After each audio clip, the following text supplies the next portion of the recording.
Good morning. Today is Monday, August 1st. And of course, we just came from the wedding of our only daughter. So let's talk about husbands and wives. Um, every time I read Genesis, it seems I learn something new or something new is stirred up in me. And this is from Genesis chapter 2, and in verse 18. God has made Adam. But he's saying, it's not good for man to be alone. I'll make a helper comparable to him. And so, just to kind of prove a point, first of all, God makes all the animals and he brings them to Adam to see what he calls them. And Adam names every single animal, he gives it a name.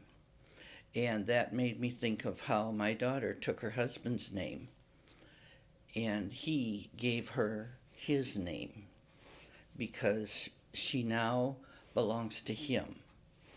Um, Not to be, too old fashioned or anything. Many people do different things with names nowadays, but I believe that's probably where it first came from, where the woman takes the man's name because she is his helper, comparable to him.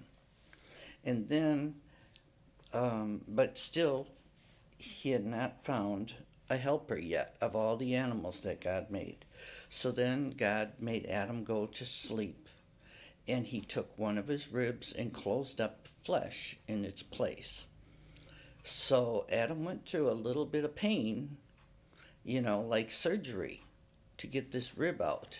It was like surgery. He went to sleep, he woke up, he was missing a rib, and I don't know how fast it healed or nothing like that, but you know, there was actually something out of Adam to make this woman with, and that's how God formed her around that rib.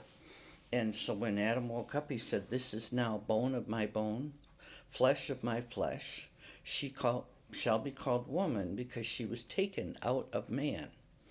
And it made me think how, especially after seeing two people that love each other so much this weekend, how a man likes to take his arm and put it around the woman and draw her close. He sort of wants that rib. It's kind of like a magnet to him. He wants that rib and it's in her. So, in order to feel complete, he wants that rib close to him. And she feels complete next to him with that because her rib is kind of calling out saying, "I belong with you." And so God really, I believe that may be what we call love. We may not understand it. Love is one of the great mysteries. How is it that you love one person and not someone else?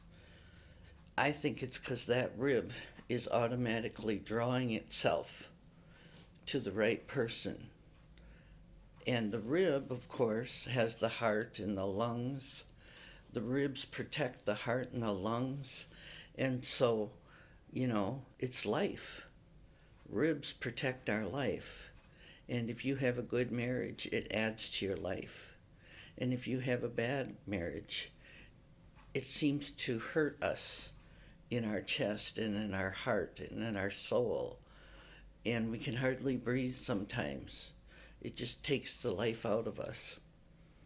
And so there's just so many lessons, and every time you think about it, it's fresh. And so always go to weddings when you can and see the love because they just can't resist each other. And that is that original rib magnetizing to the other part of where it belongs. And so I hope you have good relationships in your life. And if you don't, pray to God and thank Him for what you've had in your life and whatever else He wants you to have. But if you have a marriage, you are blessed.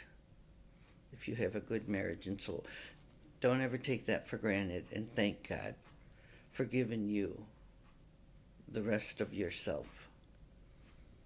You have a great day, and God bless you.